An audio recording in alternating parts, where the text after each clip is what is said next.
Eclipses, okay. Finally here we have another one, believe it or not.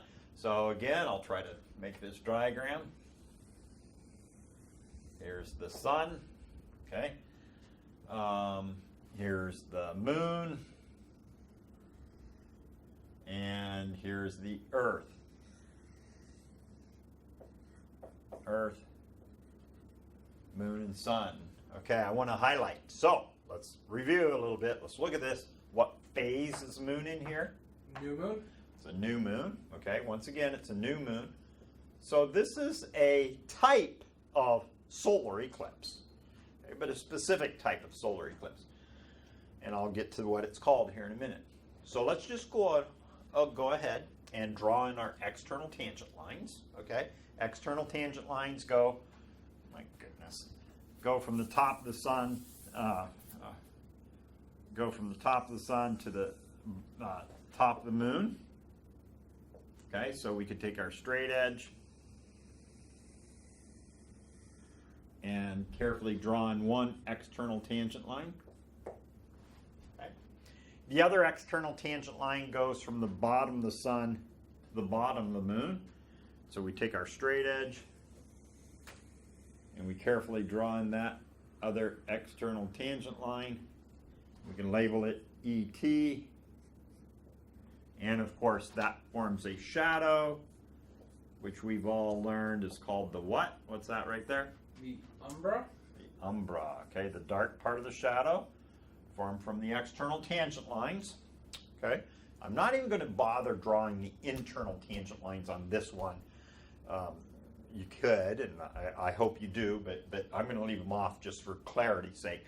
What do you notice? What's different about this solar eclipse and the one we just drew? What looks different? What looks odd here? Shadow doesn't go all the way to the Earth. Yeah, look at this. The umbra doesn't quite reach the Earth, right? Which tells us this, that this character, the moon, isn't always the same distance from the Earth. Sometimes it's closer, sometimes it's further away.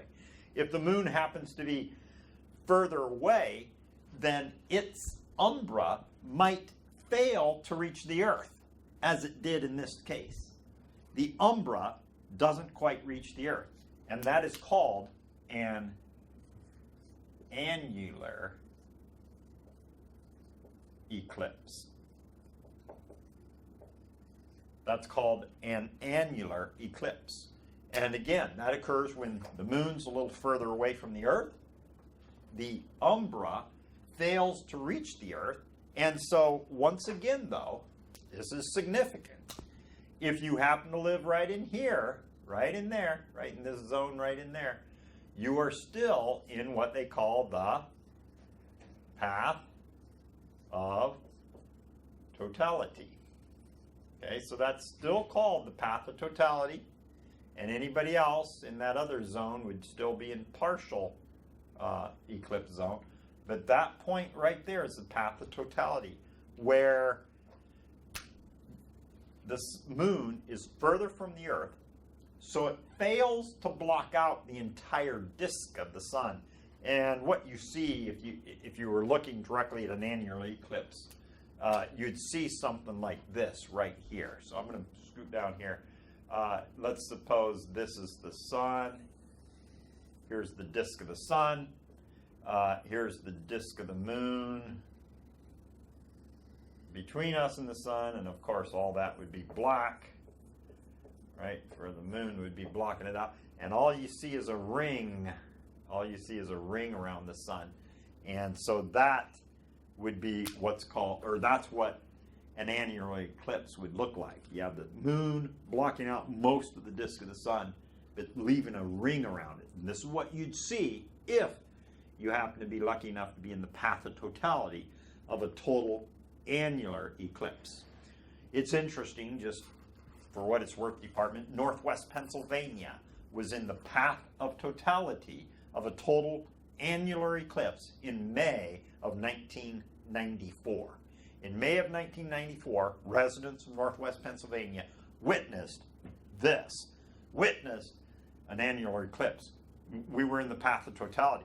It's narrow enough that Pittsburgh wasn't even in the path. So people from Pittsburgh would road trip up here. Why? To purposefully put themselves in the path of totality of that annular eclipse of 1994. That's it.